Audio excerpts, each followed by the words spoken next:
Wildlife crime is those actions that infringe on the rights of the wildlife.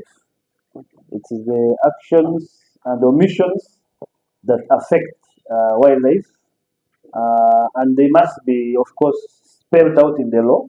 Here we are talking about the Uganda Wildlife Act, Cap 315 of the laws of Uganda of 2023. The law recognizes the fact that wildlife does not know boundaries of protected areas. All right. And it occurs freely and moves. And that's part of its right. Oh. And it is the responsibility of every Uganda to take care of this wildlife wherever they meet and find them. So what our law is demystified and simplified for everybody to appreciate.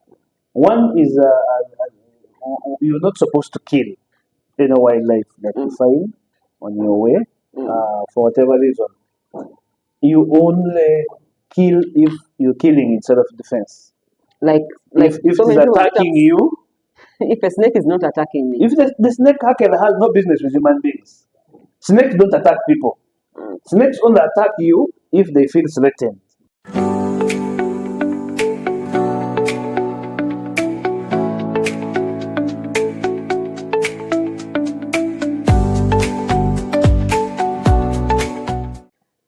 Our viewers will come to yet our other edition of the Ranger's Lens. This one is a very special one. It's going to talk about understanding wildlife crimes. At Uganda Wildlife Authority, we do quite a lot. When we talk about wildlife crimes, people think we only drag people to courts, etc., and then we have them sentenced. Or people think about our rangers trying to fight the don'ts in the world, in our wilderness. I'm with our manager, Legal. He's going to talk about himself in details. Manager, welcome to the Rangers Show. Who are you? Our viewers want to know who you are, and then we dive into the discussion. Thank you, Dina.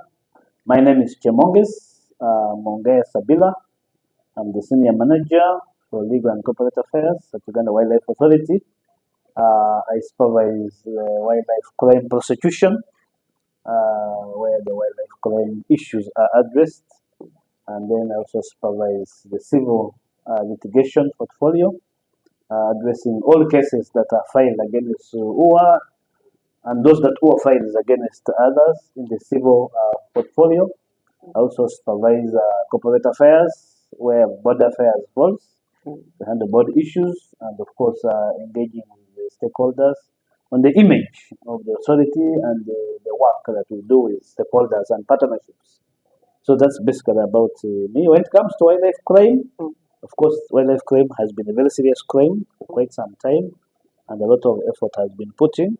It's until recently that I stopped supervising wildlife crime investigations, so that docket was also in my office, and I have quite interfaced with several issues in that angle, and we put in a lot of efforts in combating crime.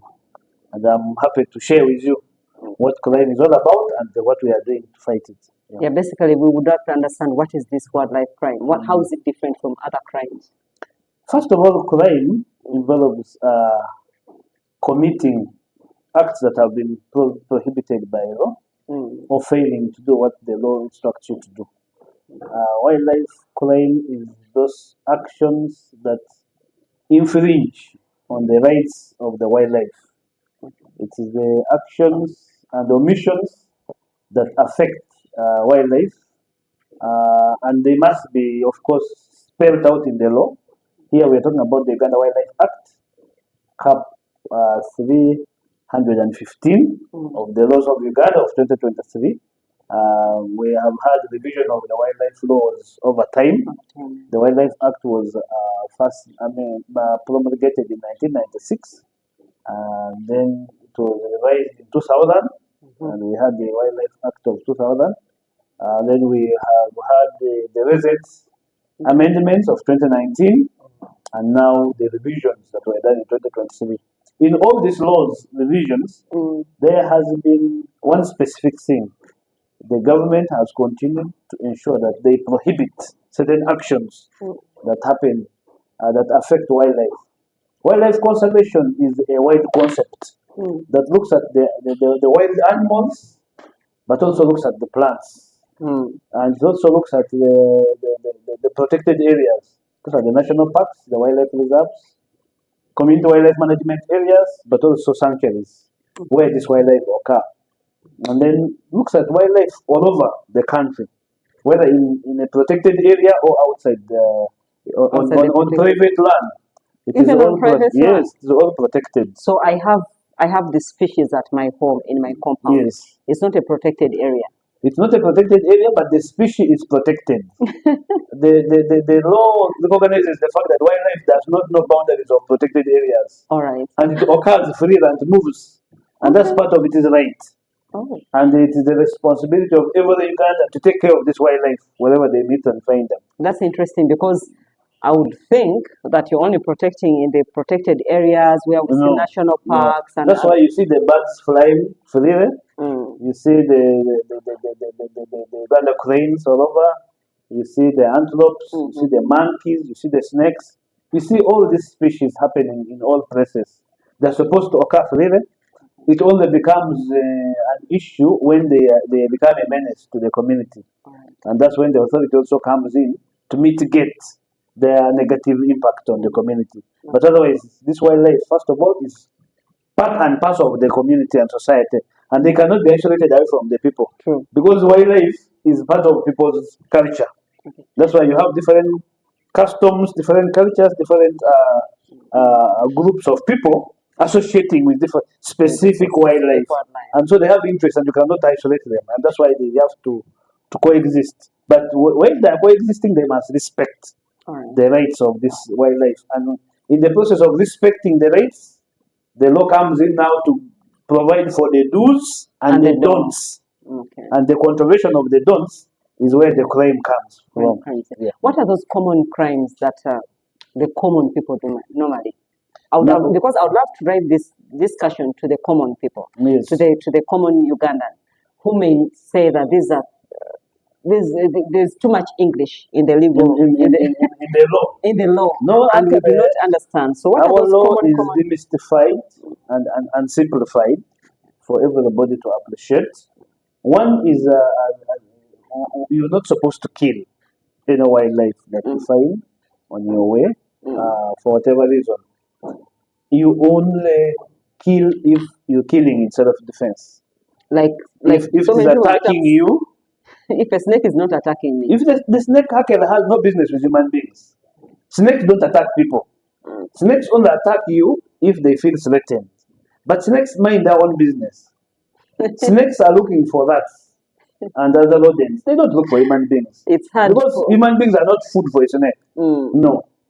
And until you know that a snake does not mind you, it will go on his way, you go on your way. It only attacks you to defend itself when you feel. But when you feel frightened and you get scared that it's going to attack you, that's when you can. But otherwise, ordinarily, if a snake is there and is a threat to you, contact the officials of the authority. But don't kill. In your neighboring area. Don't kill. They'll come and pick the snake and put it in the right place. So that is rule number one that is common, don't kill. Yeah, you don't kill. Killing is an offense.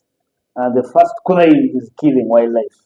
Okay. And that's the commonest because most communities, people think that wildlife should be their food. Oh. And so others kill for food. They are killing these antelopes, they are killing these buffaloes for meat, they are killing these different species. In some places, people even hunt for birds. Birds? Yes. Small ones. Small birds, big birds, all sizes of birds to eat. As long as it can act as food. Yes, and we are saying that's prohibited. And they don't prohibit for different reasons. Okay. Yeah, because some of them carry carry DNA that is for diseases that can create problems in society. And then, of course, some of these animals and birds are getting extinct. So, killing is threatening their survival. And yet they play a very key role in the ecology and moderating the environment that we live in. Okay. So that's why part of the prohibition. Apart from killing, which other is common? Yeah, we have being in possession, just holding it. Some people keep them without knowing that actually keeping wildlife, reducing it to your control without a permit from the authority is an offense. Okay, because you can have a bird and you're keeping it and you've controlled it. You're not leaving it to free range. You cage it. So how about a situation where I find a crested crane? Yes. You know, I feel I've loved it. I take it to my home, I build a cage, I give it whatever it wants. Have I committed a crime? You've committed a I'm crime. really taking care of it very well. It's supposed to be left to take care of itself naturally.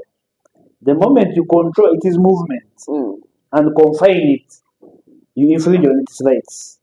And the law prohibits that. So I should have a special permit for Now, there are species that can be allowed for people to hold because for different reasons. But for you to hold any wildlife that's allowed within the law for keeping and taking care, you need a permit from the authority. Okay. Yeah, and the permitting regime is there.